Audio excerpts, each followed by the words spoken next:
Good morning and assalamu alaikum, my dears. So, welcome to yet another session of your literary theory, criticism, and theory paper. So, today we'll be continuing our module on cultural historicism. So, I thought today we'll deal with our key term, Neo-Marxism. So, just recapitulating what we did in the last class, I think I had given you a basic intro about what cultural materialism is and the difference between new historicism. Of course, we'll be going into all that in much more detail. So basically, we found that cultural materialism was a British methodology.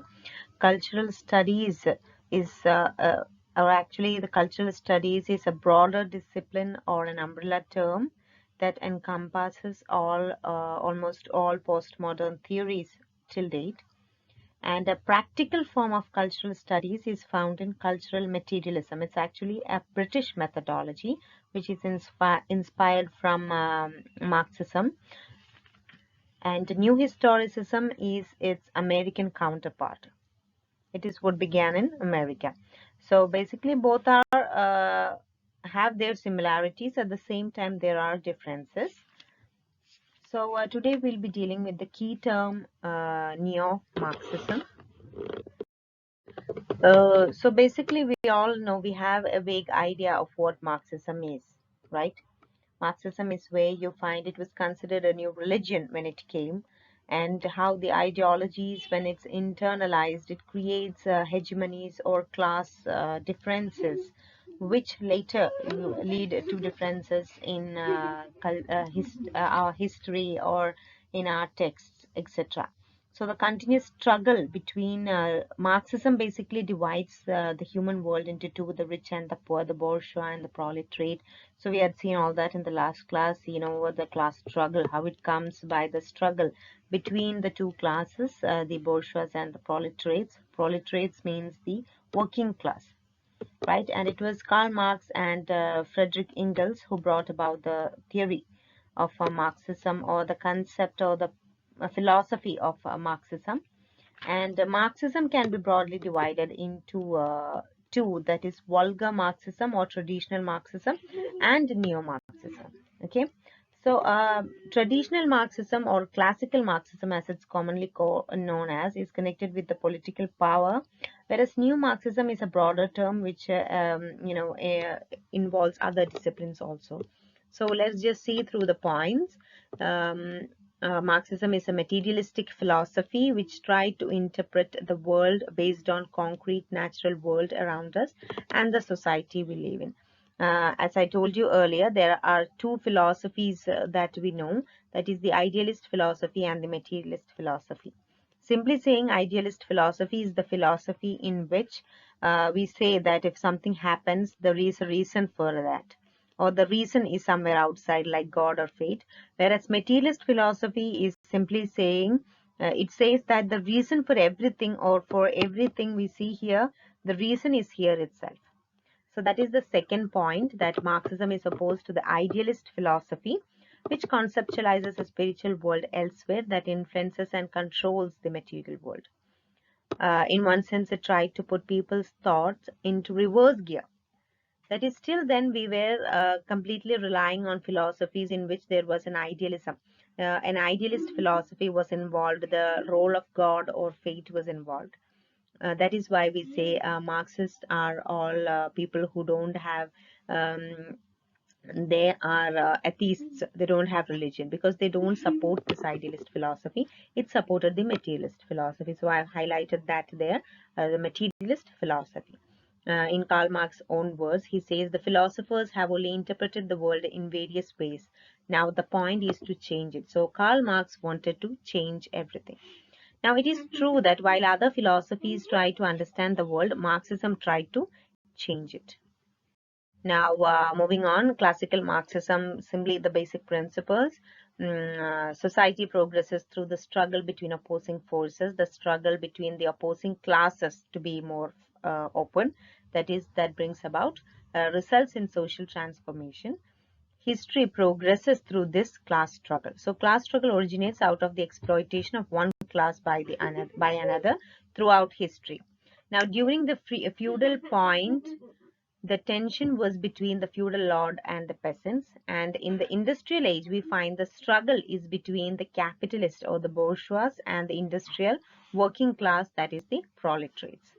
Okay, so in whatever age we find this tension between the two classes. That is what classical Marxism was trying to say. Classes have common interests. So in a capitalist system, the proletariat is always in conflict with the capitalist. This confrontation, according to Marx, will finally result in replacing the system by socialism. So they wanted to bring about a socialist society, removing the capitalism. Okay. Now, the Marxist thoughts have undergone huge transformation over the years, befitting to the claim of Marx that change is only unchanging phenomena in this world. That's a very beautiful quote by Marx. He says that change is the only thing that is not changing. So it has been the backbone of almost all the modern theories of culture and criticism. And one greater paradox is that while Marxist practices have received setbacks, that is, now Marxist practices are very in a decline. But in recent years, we find the Marxist theory have been widely accepted. So practically, the practices are less, but the theory is being applied over the world over. So that is how Neo-Marxism comes. So Neo-Marxism is an extension or an expansion of Marxism, but with certain changes. Now let's see what those are. So Neo-Marxism is again a Marxist school of thought. That is, it originates from Marxism itself, but the difference here is that it is in the 20th century, whereas Marxism began in the 19th century. So this is coming to the 20th century. It encompasses the 20th century approaches that amend or extend Marxism and the Marxist theory, and it incorporates. So what are the additions we find in Marxism by incorporating elements from other intellectual traditions like critical theory, psychoanalysis, existentialism. So all these theories have contributed to the Neo-Marxism or the New Marxism. We can also call it New Marxism. The Frankfurt School of Marxism is also another name for Neo-Marxism. Neo-Marxism comes under the broader framework of the New Left. Now, in a sociological sense, Neo-Marxism adds aspects of social inequality such as status and power to Marxist philosophy. So it widens the scope of Marxism. Social inequality, not just economically, here we find status, power, everything is being added. And examples are given, different types of Neo-Marxism, analytical Marxism, French structural Marxism, just for your information. Now, Neo-Marxism, this last point you have to note it down. Neo-Marxism takes into account the changes that occurred in the 20th century. Rather than considering class, they also consider the ideas of ideas and culture. Okay, so they have incorporated idea and culture. So not only class differences or economic differences, but different cultures and ideas have also brought about this class distinction. So that is the change that occurred in the 20th century. More points to come. So classical Marxism, that is what is classical Marxism. So the struggle between rich and the poor, that is the first point. And the second point we have, Neo-Marxism is the idea that human history is not only a class struggle, but a race struggle, a gender struggle, etc. And these various struggles involve an oppressive class and a subjugated class. Okay. So it's not only economic class struggle, but a race struggle, a gender struggle. So feminism can be brought under Neo-Marxism. You have different, diaspora, different black theories, black feminism, all kind of racism, racist theories. You find racism theories related to racism, how the Jews are being oppressed. So all kinds of race struggles, gender struggles, everything. It becomes a part of Neo-Marxism. So that was the change that it has from Marxism. Now, Neo-Marxists believe that the economic system creates a wealthy class of owners and a poor class of workers. But they also believe that certain social institutions such as churches, prisons, and schools have also have a role in creating this division. So it's not only this working class and honors, capitalists and workers, this difference, but certain other institutions like churches, prisons, and schools also create this distinctions. So basically, these are some of the highlights of neo-Marxism. Now, some of the major thinkers who have brought about changes in Marxism. Uh, just going through. I need you to save these slides.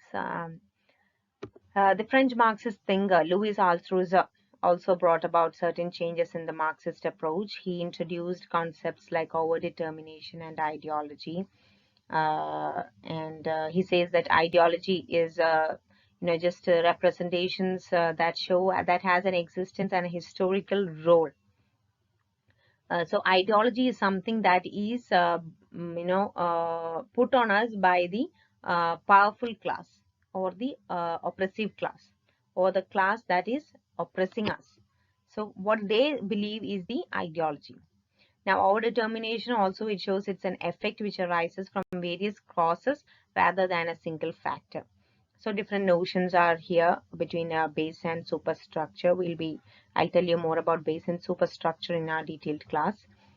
And Althusser's other important contribution was his, what can we say, contribution? He imported structuralism to Marxism. So he incorporated structuralism to Marxism.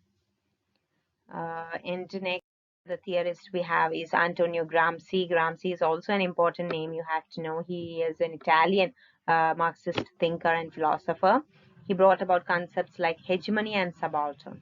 Subaltern, we know what a subaltern is. When we studied post-colonialism and all, I think I told you about subaltern, and we said that subaltern was a word that was introduced by Gramsci, and it was applied to post-colonialism by Gayatri Spivak. Now, hegemony is the domination of one particular section by another. So we have hegemony and subaltern, two terms that are introduced by Antonio Gramsci. That's a very important point to note. And Ijaz Ahmad, a very less popular Marxist thinker, but still he was an Indian. So I wanted you to note that down. A Marxist thinker from India, and he has significant contributions to Marxist theory, his famous works and all, theory, classes, nations, and literature, and his contribution to Orientalism also.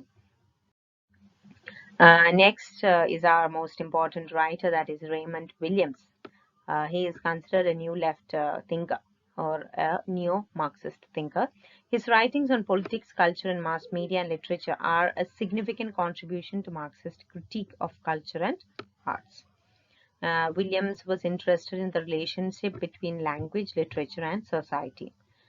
He coined the method that is cultural materialism, four characteristics: historical context, theoretical method, political commitment, and textual analysis. Cultural materialism gives us different perspectives based on what we choose to suppress or reveal in reading from the past. Okay. And cultural materialism, a few pointers. Cultural materialism argues that culture is a constitutive of social progress, which actively creates different ways of life. Similarly, creation of meaning is viewed as a practical material activity which cannot be consigned to a secondary level. So meaning is created from culture. That is what basically cultural materialism is trying to tell us. Culture is a constitutive of social progress, and it creates different ways of life. Another important concept by Williams is structures of feeling. Just note that term down. It's not given in your syllabus key terms, but still I think it's something you should note. Values that are changing and being formed as we live and react to the material world around us. Williams contributed much to the development of Marxist aesthetics. His studies on culture, the main works, Country and the City, and Marxism and Literature. So that's all in our class today. So thank you for your time.